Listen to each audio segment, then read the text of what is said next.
Y'all need to check this out. Hey guys, Carter here with the ACLU, and I wanted to let you know that a big bill dropped this week. This bill puts parents' rights back in the doctor's office, not our politicians. Senate Bill 216, dropped by Senator Nessebar, would allow parental consent back in your doctor's office. Last year, House Bill 1080 banned gender-affirming care for transgender youth. The gender-affirming care ban didn't stop kids from being transgender. It made their lives more difficult, and care and assessment.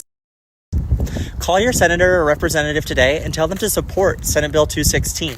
The ACLU of South Dakota supports Senate Bill 216, legislation that would give parents the authority to make medical decisions on behalf of their children with gender dysphoria. The bill, which was introduced yesterday by Senator Reynold Naziba, would amend South Dakota law that prohibits doctors from providing life-saving gender-affirming care to transgender youth in South Dakota. The bill would allow doctors to provide puberty blockers or hormonal treatment, non-surgical medical care consistent with prevailing medical and scientific standards to trans kids only with parental consent. South Dakota's law banning gender-affirming care represents vast government outreach that undermines the fundamental rights of parents. Additionally, singling out gender-affirming care for categorical prohibition violates 3 constitutional guarantees of equal protection and due process. Senate Bill 216 is the opportunity for lawmakers to right these wrongs. South Dakota's law banning gender-affirming care hasn't stopped South Dakotans from being trans, but it does deny the critical support that helps struggling transgender youth grow up to become thriving adults, said Samantha Chapman, ACLU of South Dakota Advocacy Manager. We don't need a law that substitutes the state's judgment for that of loving parents who are following the guidance of their children and the advice of their doctors. Senate Bill 216 puts parental rights first.